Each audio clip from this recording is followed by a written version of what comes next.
at the festival bazaar right outside. Now it's time to get your minds full. This promises to be a stimulating conversation. It's titled Reporting the New India. Rana Ayyub, Max Rodenbeck, B. Rowlatt, in conversation with Mihir S. Sharma. Would you please join me with a big round of applause for our participants?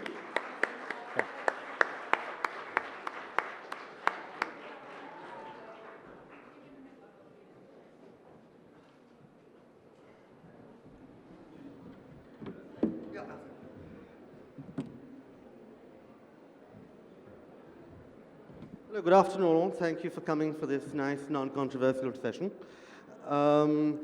I trust we'll wake you up a bit after what I hope was a very pleasant lunch.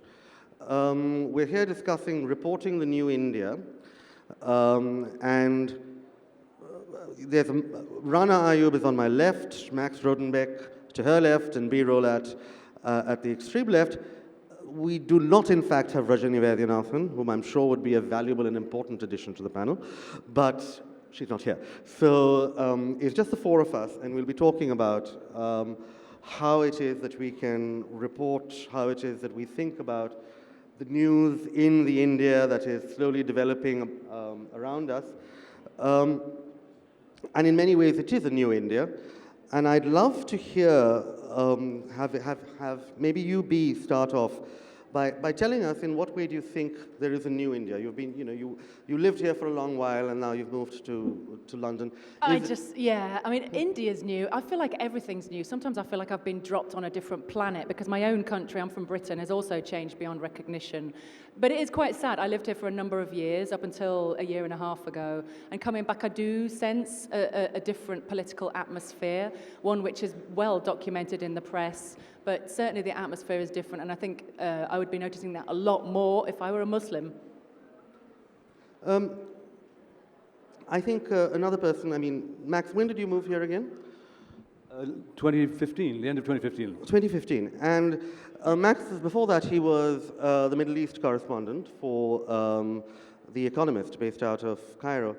What was it like moving, after covering the Middle East for so many decades, to a country which I'm sure in 2015 appeared to be relatively boring in comparison to the somewhat turbulent place you just left? Well, to be honest, I was hoping for boredom. I was hoping for sort of comic relief.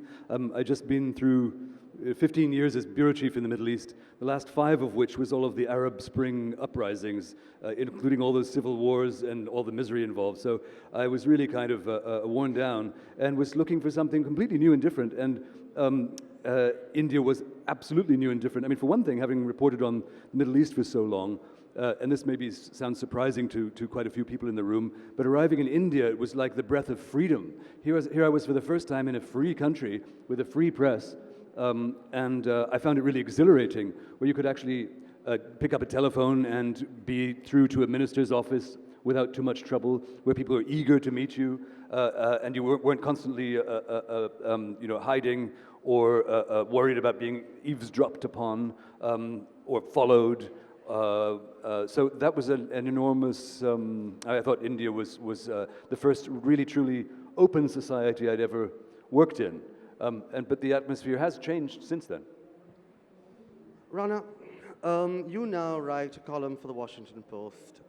You worked for Indian publications for quite a long time. The two of us both used to write for Indian publications, and now I think we mostly write for the foreign press. How is it different writing for a foreign publication versus an Indian one? Well, Mihir, I think it speaks volumes that since 2014, since Mr. Modi came to power, I've only been writing in foreign publications and not Indian publications. And that speaks volumes of the censorship that the Indian media is facing, that so many of us have to spell our opinions in the Washington Post and the New York Times and the New Yorker, and not in Indian publications and some of the most well-meaning liberal publications, speaks of the self-censorship that the Indian media has imposed on itself. I mean, I was at Davos the day before, and everybody said, so how are things in India? And I had the Economist cover with me, brilliantly done by Max and his team, and I said, this is where India is. The fact that in the last 1 year, we have had 3 cover stories on India by Time, New Yorker, and by The Economist speaks volumes of where we are in India, that the Indian media will not tell you, yes, of course, you will be told about the chip in the new 500 rupee note, but you will not be told about the protests in Shaheen Bagh. You will not be told about what's happening in JNU. That's extremely important. The New India is, reporting in New India is basically reporting on social media because our newspapers are censoring itself so much. The fact that I had to self-publish my book, Gujarat Files, after 2014, and the fact that it sold 700,000 copies only through social media and what it saw on social media is, I think, it's a damning indictment of the Indian media that it did not, one, it censored the book, two, no publisher touched it, and three, I had to self-publish it. And since then, I've been a persona non grata. So that speaks volumes of the way the Indian media is. If you report in the consequences of reporting in the Indian media, well, a year ago, my image was mobbed in a pornographic video, and it was thrown on every cell phone in the country. Last year in Geneva, I was robbed, and it turned out to be the work of the Indian intelligence agencies, and my passport was returned to me. So that's the consequence of reporting in New India. When Mac was talking about a free India and coming here and not being bugged, trust me, it's all happening right now. So in some sense, I think that with the new India that we're living in comes a new media. And you worked for the BBC for many years, and we constantly in this country complain about a lack of objectivity. That obviously we don't expect objectivity of our public broadcaster, we're not even there yet, but we believe, as Rana has put it, and then I think many people even who might disagree with Rana might agree, that by and large our media is not objective. Is there a sense in which you've learned something about the difficulties of objectivity while working for the most famously objective broadcaster in the world? Well, I worked for 15 Volume up. years in. So the question was about objectivity in reporting. I worked for 15 years at BBC World Service, which was a separate entity at that time to the BBC, separately funded and with its own house style of editorial policy. And the time that I was trained in newsroom was incredibly strict in terms of objectivity and impartiality. Obviously, we're all human, and this came up in a previous debate. So everybody's human. As Christina Lamb said, if you see something terrible, you have to say that you've seen something terrible. However, the house style was no adjectives, no Americanisms. They were very strict on that. And also, even to the extent, and we were ridiculed for this, but we weren't allowed to use the word terrorist because that was a judgment. So I remember very distinctly, actually, the IRA bombed a northern city in Britain.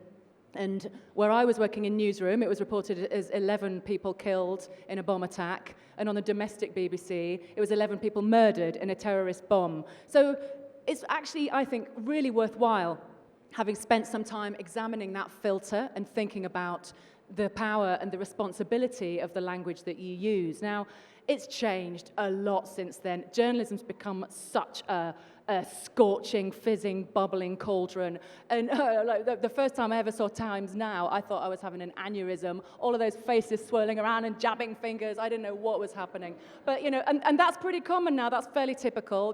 British media's not covered itself in glory throughout the Brexit debacle, throughout the Meghan Markle episode. So, it hasn't been a great direction, actually, and I suppose one of the downsides, I'm sort of trailing off a little bit, but one of the downsides of individual power and the great democratizing force of social media has been the injection of a lot more subjectivity and a lot more emotion into the debate. So, Max, in some sense, you're still working here as a foreign correspondent. Do you rely on the Indian media at all for the stories that would you like turn on Times Now and something and say, oh, that looks like an interesting story, let me follow up on that? Does that ever happen? It happens very often, yeah. And I think I'm very uncomfortable with these sort of blanket categorizations. I think the Indian media is incredibly diverse, actually. There's certainly awful media in India, really disgraceful media. You might divide it into sort of loud media and quiet media. I think the Indian quiet media is excellent. A lot of my Indian journalist colleagues are among the most brilliant and best journalists I've ever encountered, who are truly dedicated to their craft, really curious, and quite fearless, a lot of them. It's a matter of whose voice rises high above, the crowd of India. And unfortunately, the loudest voices are often the most shrill and least useful and least objective.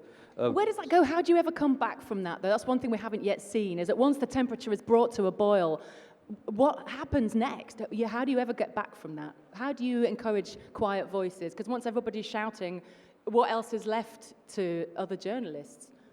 Yeah, it's a problem. I mean, it does corrupt and pollute the kind of the information sphere. But India is not the only country that's suffering from this. I mean, as you say, Britain was catastrophically infected with this kind of level of non-debate, which consists of a lot of shouting. Or we can look at the US and a lot of other sort of advanced media markets that have suffered a similar problem, and I don't think anyone's worked out a solution yet, actually.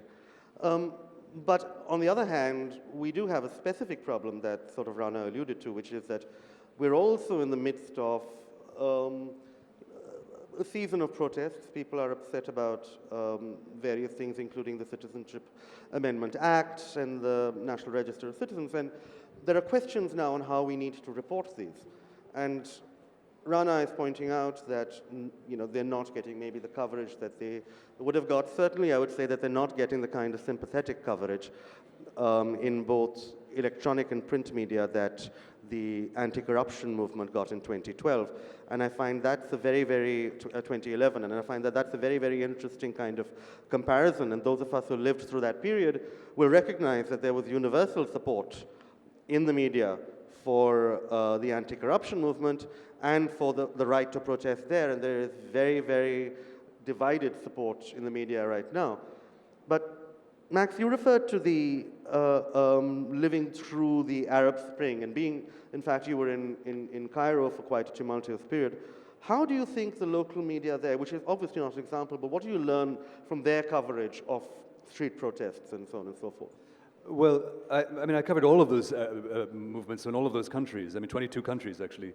But in Cairo in particular, what happened was you had essentially state-controlled media with a small sector of barely surviving private media. That was at the beginning of the so-called revolution. And in the revolutionary period, when the Mubarak regime was overthrown, there was an explosion of free media that had never happened in the history of Egypt before.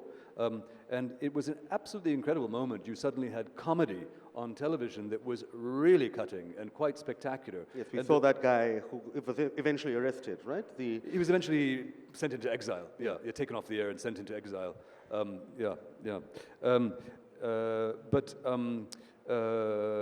Which was extraordinarily effective. I mean, his comedy show became the best-rated show in the entire Arab world. I mean, an audience of 300 million. He was getting 100 million viewers every week. So there was an explosion of much more interesting media, but the freedom made that happen, and it's been entirely closed down again. Almost completely just shut, by various government measures, including, in the Egyptian case, an actual takeover of the media by the secret police. I mean, they were forced out, the actual owners, and have taken control of it. So most of there's no independent television at all. And so this is open ownership? Yeah, openly. Well, I mean, it's disguised behind corporate entities, but everyone knows who it is. And if you say the wrong thing, you're out. I mean, you will have your lifespan as a newscaster will be exactly 3 minutes beyond the broadcast that they didn't like. Well, one of our TV channels is owned by a National Democratic Alliance MP. Others receive sort of infusions of various kinds from people who are connected to the establishment. So it's not really that different. Rana, I'd like to move now to the question of what happens if people do attempt to write something that maybe angers some in their audience. And could you tell us a little bit about what it's like being, you were probably one of the most trolled people on social media. Definitely you are perhaps the most sort of personally attacked journalist in this country that I know of. What's the sort of process? How does it influence what you choose to write? What is the effect on you personally? Well, the trolling really never affects what I choose to write because I have developed a thick skin over the years because it's not trolling. Let's make that, this is state-sponsored harassment. This is government-sponsored criticism. When the man who heads the foreign department, Vijay Chauthiwale, calls me out on social media. The man who heads the foreign department of the Indian government calls me a jihadi and Islamist who works for the Washington Post. It's not trolling. It's a state's mandate to intimidate a voice that has been critical of it since 2002. I have not been covering Modi since 2014. I've been covering Modi since 2002. I was in Gujarat as a relief worker when I was 19. I've been writing about the warning signs in Tehelka. Ever since I left Tehelka in 2013, I've been jobless for a period of 5 years till I was hired by Washington Post in 2019. I was called by an Indian publication, a newspaper, for an interview because they wanted me in an editorial position. And they said, Rana, you've been writing a great deal about Modi and Amit Shah. We want you to focus now on Rahul Gandhi. And I looked at him and said, I'm not into pimping yet. Because what they were really asking me was to write about what is the Congress doing, and perhaps a Muslim journalist, and my Muslimness is forever brought into question because, hey, I'm talking about the protesters, hey, I'm talking about the women in the hijab, hey, I'm talking about the CAA. Unfortunately, what's happening in this country is an anti-Muslim movement. So we will speak about it. It happens that I am a Muslim, and I am not going to be apologetic about being a Muslim. I'm a proud Muslim, and I always will be. Having said that, I know for a fact that my reporting, ever since Gujarat Files has been published, my life has not been easy. I mean, phone tapping and bugging my room, etc., is just one thing. Last year, an intelligence official met me at the Hyatt in Delhi, and he's a friendly man. He said, I want to give you some information. I said, okay, what's it about? So he gives me this 31-page dossier. So I thought he was giving me some information to publish. So the 31-page dossier had information on every family member. So 2 pages dedicated to my father. He goes to the local mosque 5 times a day. My sister works in a government school. My nephew goes to the Reliance Foundation school. My brother is the publisher at some place. The number of flights that I've taken. That's the level of monitoring, and that's not something trolls are doing. That's something the government of the day is doing, because the government of the day does not like what we speak, and we are not going to be silenced by this silly intimidation that you do day in, day out. If they think that by trolling or doing a pornography video of mine or by calling me a jihadi Jane will kind of silence me, I think they're mistaken. Because if I had to be intimidated, none of us would be really doing the work that we are really doing right now.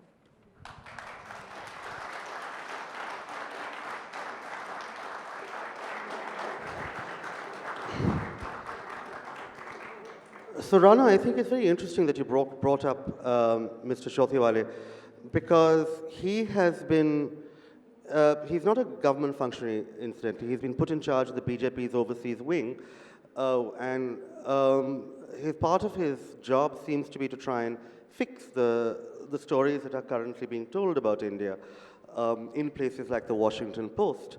But he was called out very recently when Jeff Bezos was in town. And he sort of implied in a tweet on, he put out a tweet implying that maybe if Jeff Bezos loves India so much, he should tell his, the people who write editorials at the Washington Post to correct their reporting.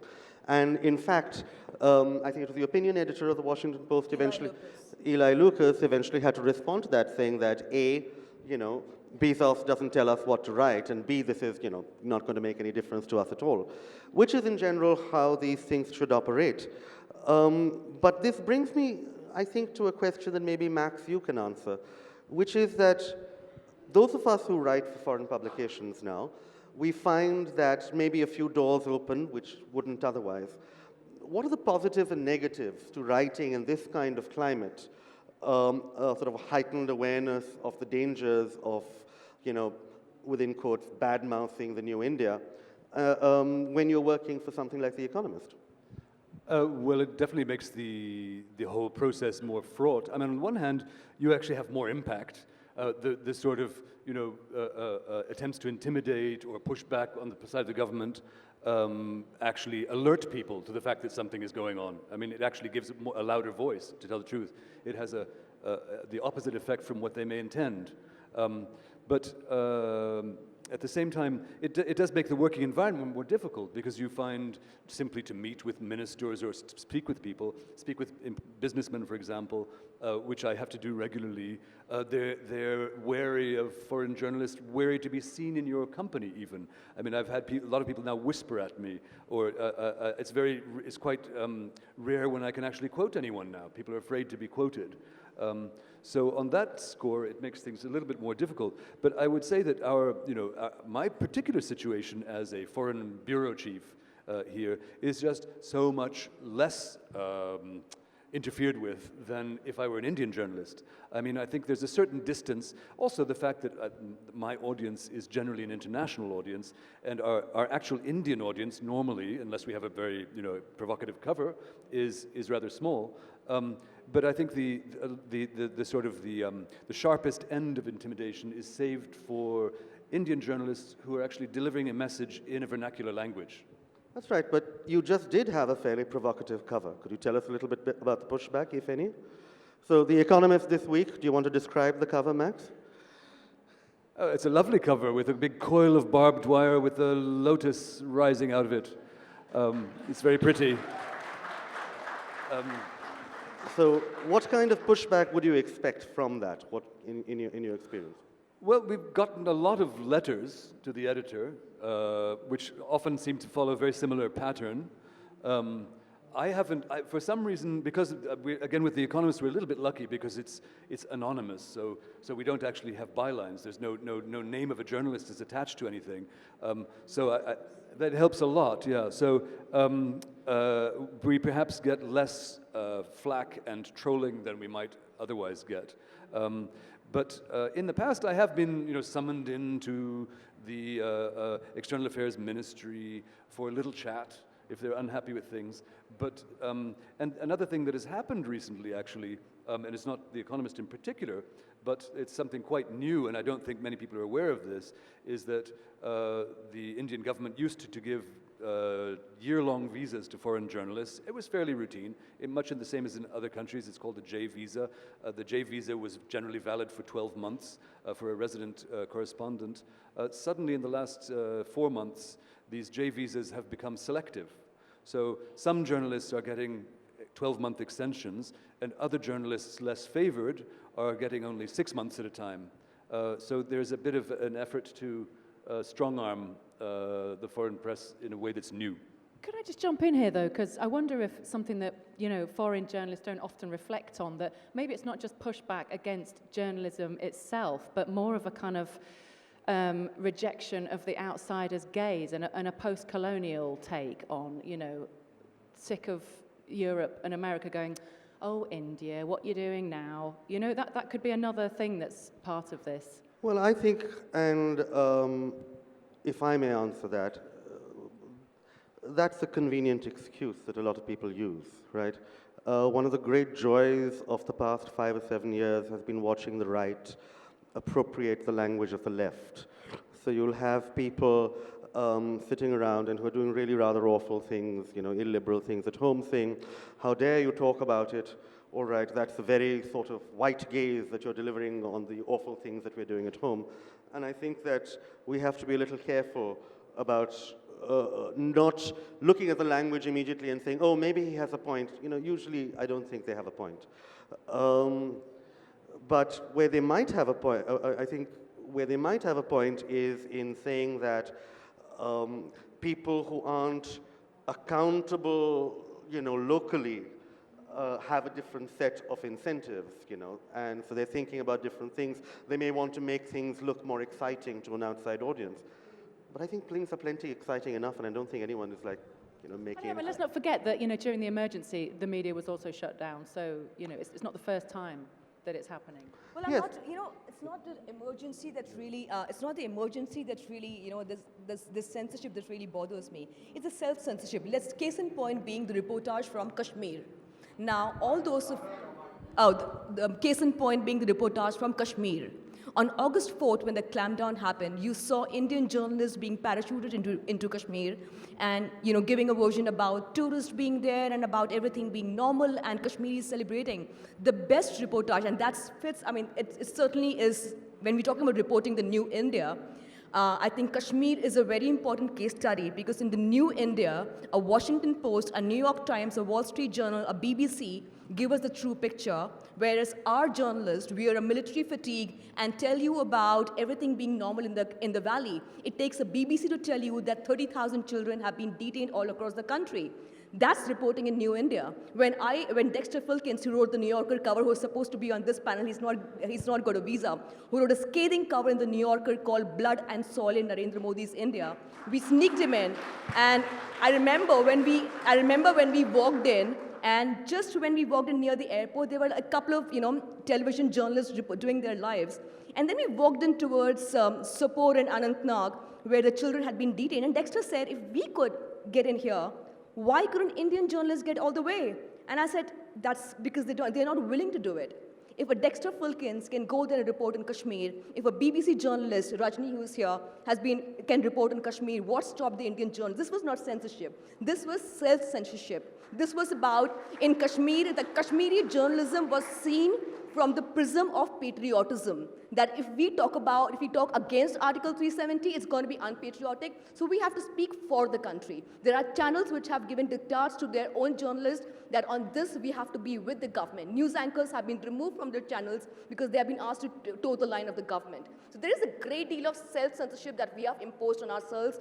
Journalists who, I meet a lot of journalists who tell me, we have a lot of responsibilities, we have loans to pay, so we have to do what we have to do.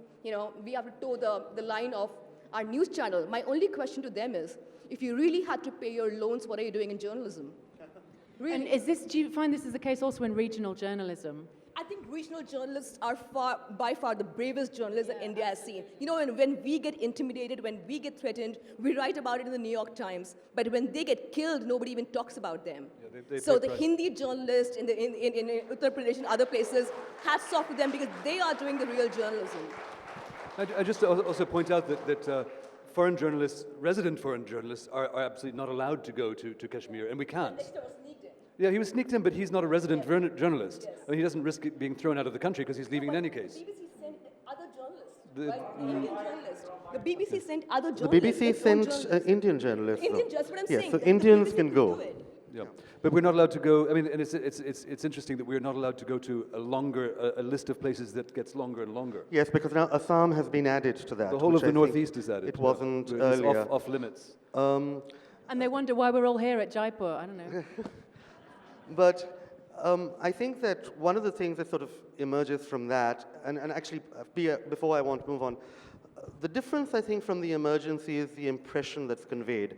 When the emergency happened, newspapers that were censored were done so at the last minute. It was very clear they were being censored. There would be blank spaces in them. So you'd wake up in the morning and you'd open the newspaper and you'd see immediately that there was something that you were not being told. On the front page, there'd be a big blank gap where at 11:30 the previous night, the government censor had come and cut it out, right, before it was printed. Now today, if you're not paying attention, you don't know that censorship is happening.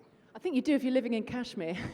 Exactly. But Yeah. outside the country, you don't know, outside the Kashmir, you don't know if you're being censored.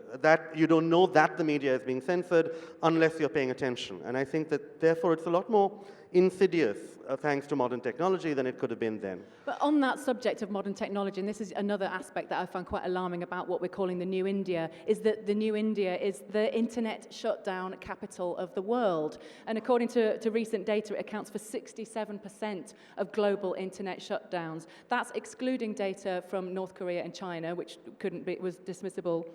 But on the rest of the world stage, India accounts for 67% of global shutdown, and over half of that is Kashmir. Well, I think that it is, of course, Kashmir has been suffering the longest such blackout, that anyone has ever seen. But even in the rest of the country, it's the first approach, it's the first step that the local commissioner takes. Our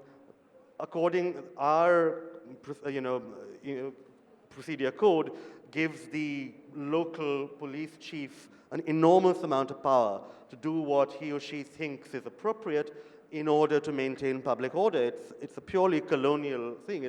In fact, changed very little since the British were here. And one of the things that now has just been added to the local cops' arsenal is shut down the internet. Anything is going wrong, shut down the internet. So it means that you have to do a lot less work in order to maintain law and order, and we can see that in the numbers you quoted. But I want to now talk about, I think, something that emerges from what Rana was talking. What does this sort of broader intimidation of journalists, which is obviously it's gotten a lot worse here than in other places, but in many parts of the world it is even worse, and in other parts of the world, even in the West, it's increasing. There are definitely people who are threatened. What does it imply for the future of media and for Republican virtue in general, as it were? I personally despair. I look at the attacks that Rana has to endure. It's like she's swimming against an ocean of sewage. I just don't know how she survives that. I find it completely unacceptable. And along with so many other, and women are disproportionately targeted with this kind of vitriol. And I think it was after the murder of Gauri Lankesh that I began to think very deeply about why people find it so acceptable to hate journalists, and why people came, boasting to me online saying, well, yeah, but press freedom is bullshit. And I thought really hard about this and got very upset, actually. I think that people that think that press freedom is bullshit need to think really deeply about their own futures, because if you love your government, I'm really happy for you. It's great if you love your government and therefore you don't like journalists that criticize it. But one day that government could change to a government that you don't like, and then you will need journalists, because journalists aren't just glittery people at literature festivals. Journalists are the people that Rana was talking about. They're the people in the regions and in local newsrooms, and their pay is really bad, and they do stories about polluted rivers and acid attack victims and corruptions in schools. So they do stories that affect your life. Nelson Mandela described journalism as the lifeblood of civilization. So if you attack that freedom, you attack a freedom which is your own freedom. You're cutting your own nose to spite your face. And generally speaking, I don't make quotes from ancient, old, dusty religious men, but I've brought one for you just today. John Milton, who wrote in 1644, he launched a real, the bloke who wrote Paradise Lost, also wrote one of the greatest defenses of freedom of speech, Areopagitica, and it indeed was enshrined as part of the First Amendment of the US Constitution, and it actually illuminates the entrance to the New York Public Library, and he culminates it thus: "Give me the liberty to argue freely according to my conscience above all liberties." And I would also point out that this phenomenon that goes way beyond India. I mean, the sort of leading nation where the press has been under attack is actually the United States. I mean, and it's the president in person who has made this his mission by trying to cast aspersions on the entire press and trying to undermine the credibility of the press as a whole. I mean, just a couple of days ago, there was a journalist who was taken in to interview the Secretary of State, Pompeo, in the U.S., and he gave her a tough interview, and then afterwards took her aside in a private room, and he was so belligerent that she actually reported this afterwards, which then he exploded about. But his attempt to intimidate her, he's a very large man. He used abusive words. He used foul language, et cetera, et cetera. It's quite extraordinary that this is happening in a little back room in Washington D.C. I mean, this is supposed to be the leading, the light to journalism. America has the strongest laws that protect freedom of speech. And really stands out. But it is extraordinary that in the country where you have the most freedom, you have some of the most egregious and direct threats to freedom of speech. But let's not forget, media is a plural noun. It's not just one thing, it's a multiplicity of things. There's not just one journalism. There's many, many journalisms. I was about to say that, when you talk about President Trump actually intimidating journalists and calling them fake journalists and fake publications, that doesn't stop the New York Times, the failing New York Times or the Washington Post to stop reporting. The difference between America and India is that even before our Prime Minister actually tweets about it, we have self-censored ourselves. Is that it works better here. Yeah. So, I mean, we are a democracy. We are the world's largest democracy, and this is how the free press is. I mean, Trump can say whatever he says, but the New York Times front page or the Washington Post front page still criticizes him every day.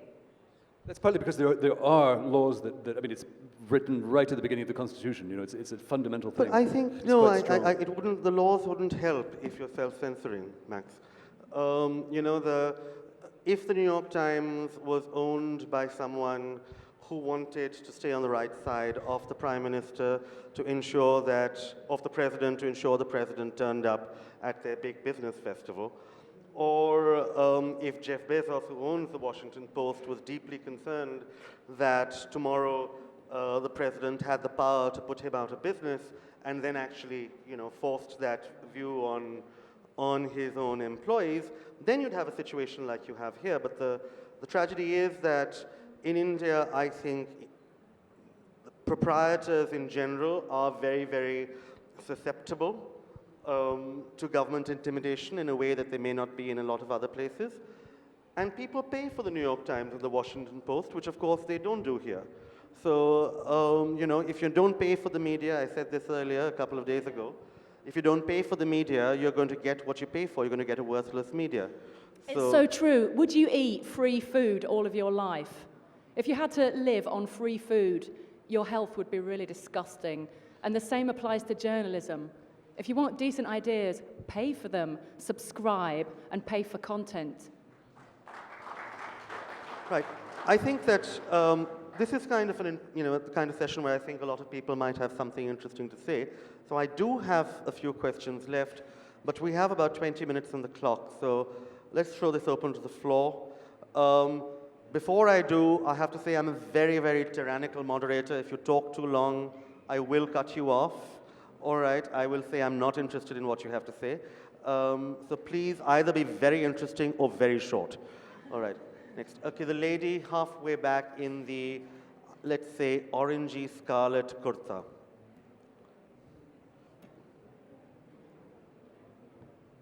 Thank you for describing my kurta. I just had a comment actually for Rana. I'm not sure that I would describe the media in the US as not self-censoring. Of course, I would be very specific in talking about television media. I live in the US and I live in New York, and I remember living through the Second Gulf War. And even though there was lots of disagreement, dismay, and lots of resistance to Bush's policies regarding the Middle East, there were marches to Washington, D.C. every weekend. Practically every television news channel made, they reported on the events leading to the war and during the war itself in a not overtly, but covertly pro-nationalistic manner. For instance, the whole discussion on Saddam Hussein's secret weapons of mass destruction. My response in particular at this point of time was to Trump's accusations against the media and calling them fake, etc. So that was the response to that. I understand, but I'm giving you another history when there was self-censorship. I mean, I think self-censorship does happen. Well, I think that you make a very good point there, but actually I would compare that moment, which I also lived through with much anger in the US, to what happened in this country, has happened in this country at various points, where it's less self-censorship and more groupthink, that everybody simultaneously in a newsroom, sitting together in a drawing room, agrees with a certain point of view, and then they believe that is the only point of view. And fortunately, I don't think we could have had something like the Gulf War in a post-social media world, because more points of view would probably have been expressed and put out there. The kind of the New York Times reporting, for example, on weapons of mass destruction would not have stood unchallenged the way that it is today. So there is I think things have changed a bit, but I think you're very, very correct to point out that there was a pretty disturbing kind of jingoism that exploded in America. I mean, I can remember that moment very well myself. I was in the Middle East, I was in Iraq. I couldn't believe what I was hearing from the new US media. It was ridiculous. There was a complete disjuncture. And it's extraordinary to remember, and we should not forget, that I think it was People magazine described Donald Rumsfeld, the American Secretary of Defense, as the sexiest sexiest man in the USA, which is, I mean, it's quite a shocking thing. I mean, that's taking Talk about fake jingoism. news. No, but I think that one of the things that maybe we should take away from this is to remember that, the cycle of history is such that the people who did that then are now vilely discredited. And so anyone who is participating in that kind of moment here today may subsequently not be viewed very positively by history. Right, the lady, fourth row, please. Where is the mic there? Yeah.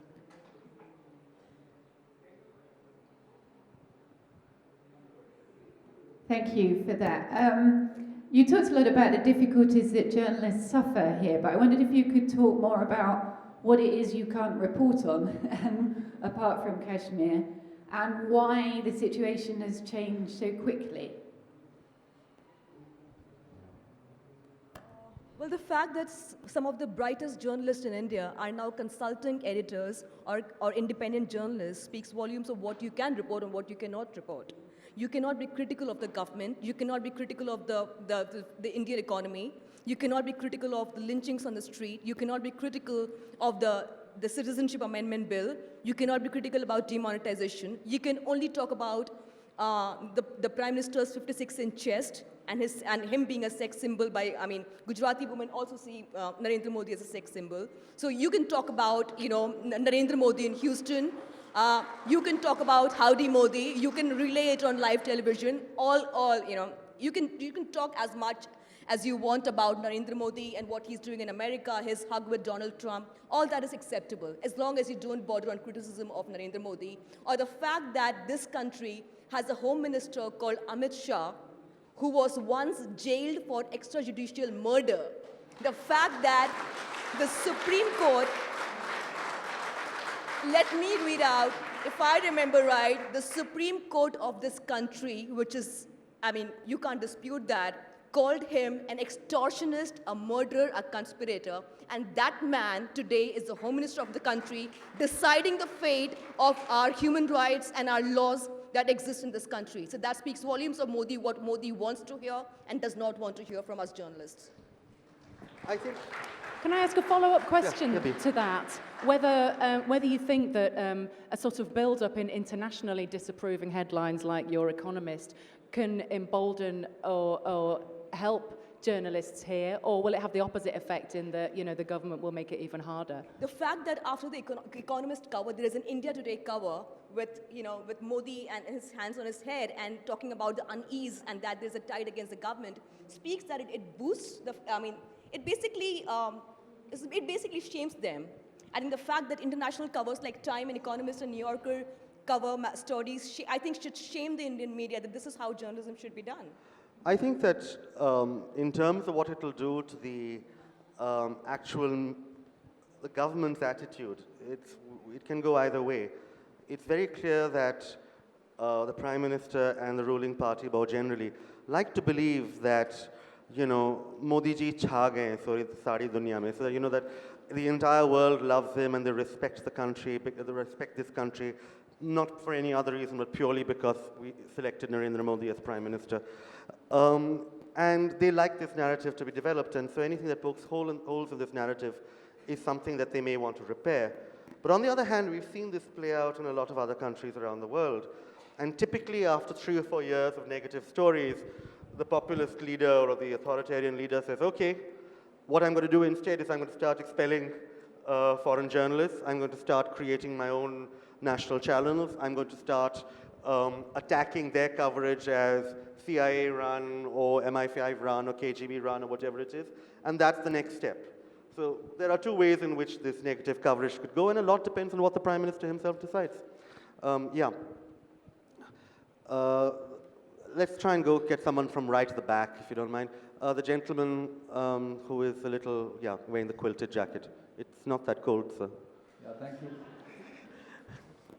I just want you to dwell on this aspect that the media in India has not been like the news that we are reading. I think that we are paying for it, whether it is the satellite TV. Through satellite TV, every month we are paying the subscription, or through the newspapers. The newspapers that we are buying. It's only that is the only source through which we are getting the news. So how is it that the media that we are, or the news that we are getting, we are not paying for that? Firstly, and secondly, one more thing, that it's fine that we say that today there are so many things which are happening, but then I also want to ask the media people, that the panel, the distinguished panel which is sitting, that when negative things which are part of the society, when they are happening per se throughout, why are those things not being highlighted by the media? For example, things like you can say things which are happening in the madrasas, where the children are being made fanatics from a very young age. These are the problems that which the country is fighting for, and they will not. There has to be certain things. This phase has to go out. So there has to be certain restrictions.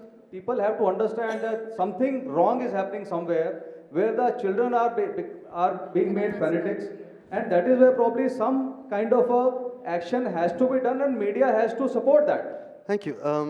Rana, do you want to take the second part? Maybe then I can answer the first. I'm glad I saw some Islamophobia right here.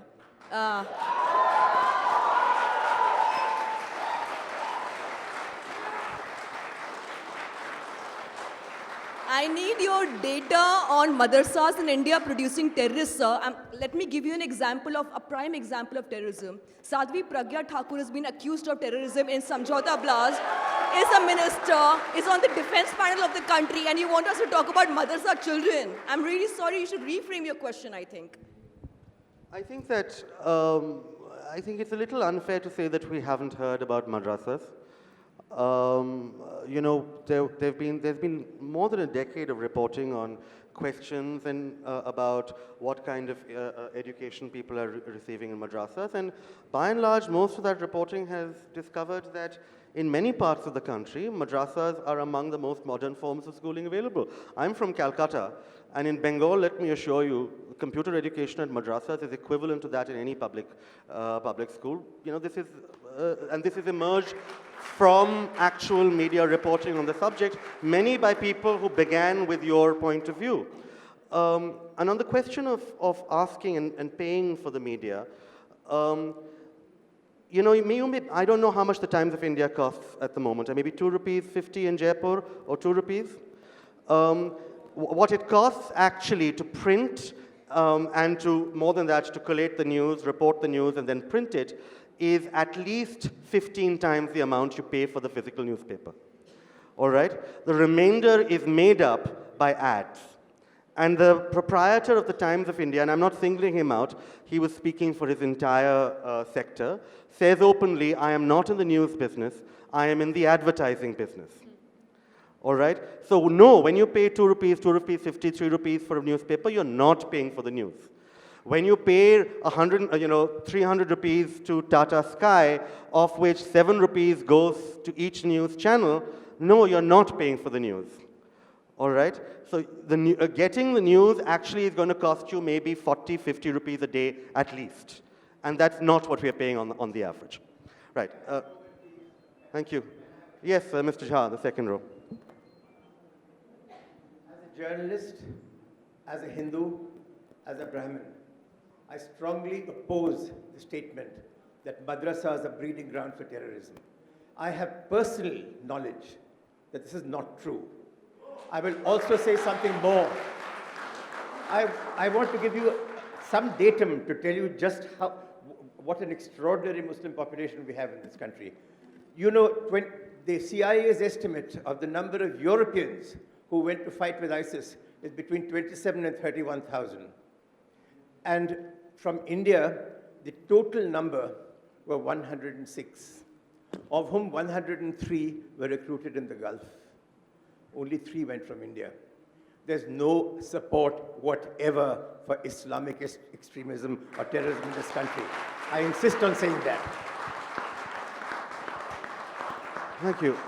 We have about 10 minutes left, so let's try and take a couple of questions. The lady in the front row and then the gentleman in the cap at the back. First, the lady in the front row, yes. Hello, ma'am. Rana, ma'am. I'm a media student. Being a Indian Muslim, Narendra Modi said that बहनों और भाइयों हम कपड़ों से पहचान लेते हैं. तो मैं बोलना चाहूँगी जुल्मी जब जब जुल्म करेगा सत्ता के गलियारों से चप्पा चप्पा गूंज उठेगा इनकलाब के नारों से. Thank you. Thank you. And then the gentleman at the back in the cap, yes, that's right. Okay. One thing, we every time give an example of BBC and Voice of America. I just tell you in 1974 to 1988, I have followed Hindi service of Voice of America and BBC religiously, morning, evening, and I found these both services were giving all the Indian news as per their country's point of view dealing with the foreign services. Notwithstanding that today, I was just saying, what is this nefarious design that J&K, the troubled area, in Kashmir itself, not even 18%, the population is not even 22%, compared to India, it is not even 1%. Why at international level, every time narrative is being created in India, J&K, J&K. India has got very big thing. Nobody talking about those things. Why narrative is being made of J&K every time? Third thing is that you say journalism is not, there are a lot of censorship. You see any TV debate channel, JLF itself is an example that BJP, Amit Shah, Narendra Modi is getting abused on every day. Here in JLF itself. How you can say there is a censor? You see on any TV debate, every day in the evening, all the news channel except one or two, every time BJP is being criticized like anything or present government, anything, openly. So how is saying is a 100% restriction in India on the free journalism? I don't think so. It is already being created with vested design where the journalism has treated that talking about anti-India custom, anti-India culture is a synonymous of being intelligentsia or being a forward-looking person. Thank you. I think that's very useful. We'll come back to that point. One last question. The lady on my left. Yeah.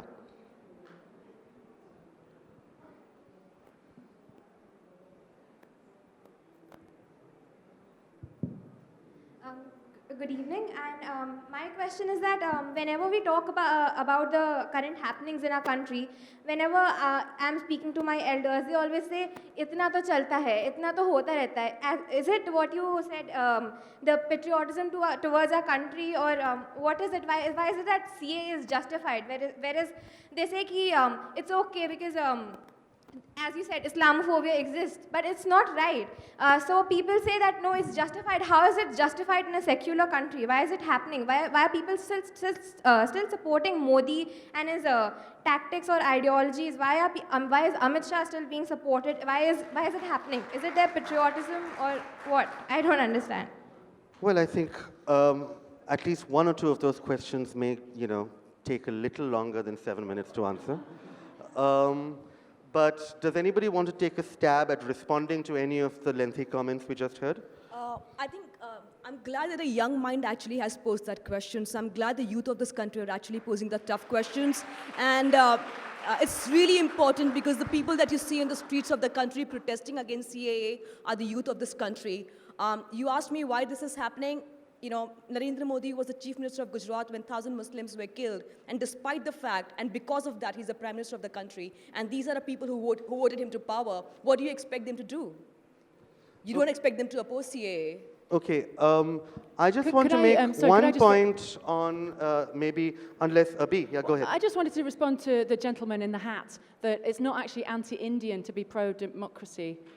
It's actually very Indian indeed.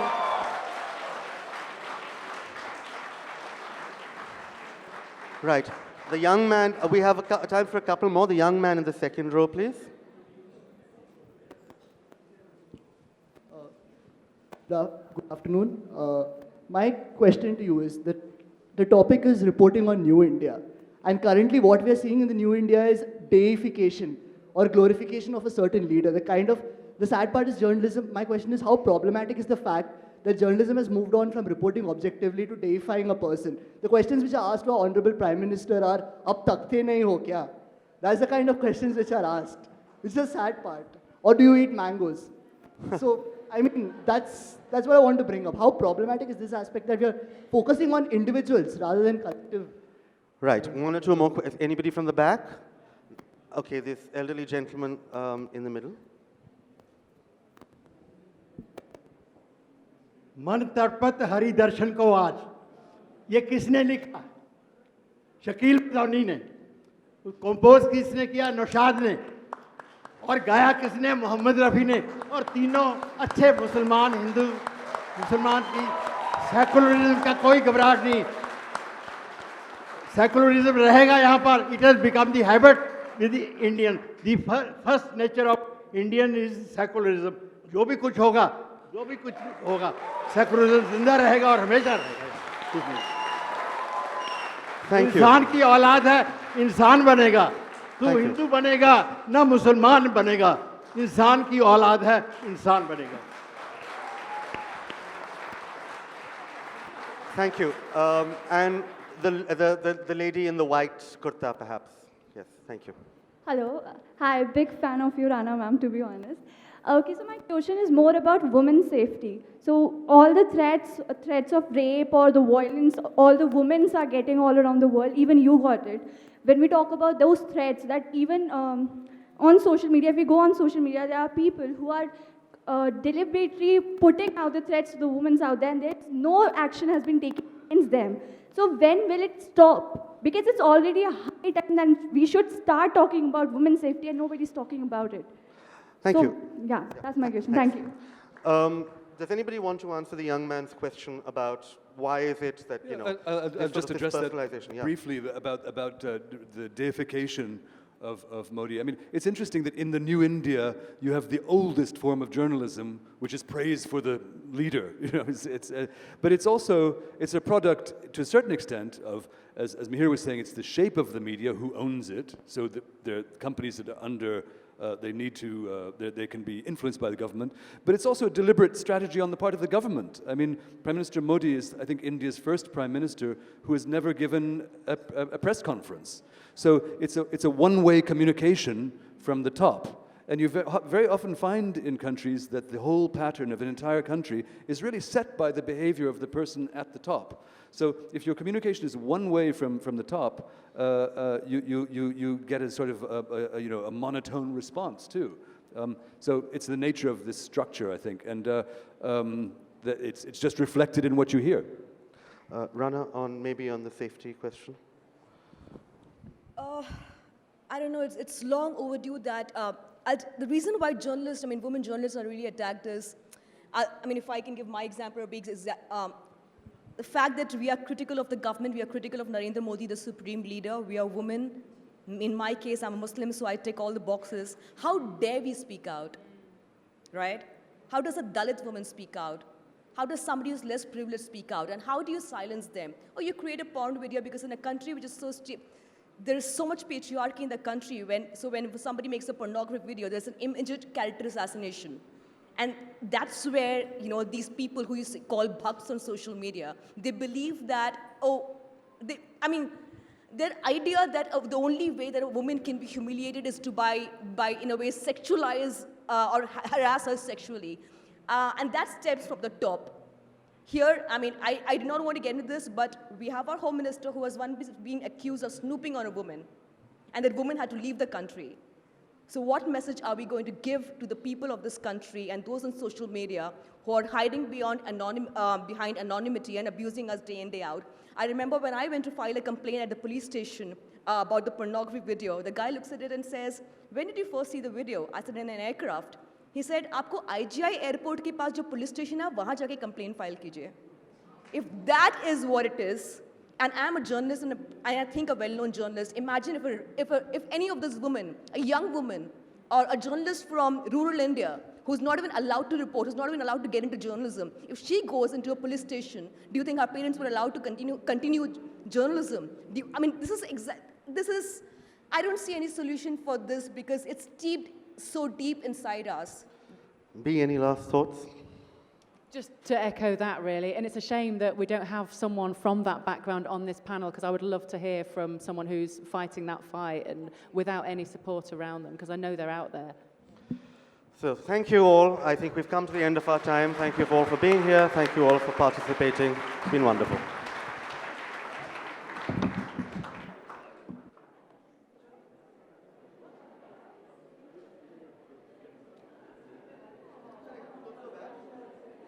Ladies and gentlemen, Rana Ayyub will be doing book signings after the session. That's at the author signing tent to your left as you exit this venue. And I completely understand the overwhelming enthusiasm to meet our panelists, but I would request our guests to honor the privacy of our authors while they make their exit. Thank you so much. What inspires you? Purity in creation,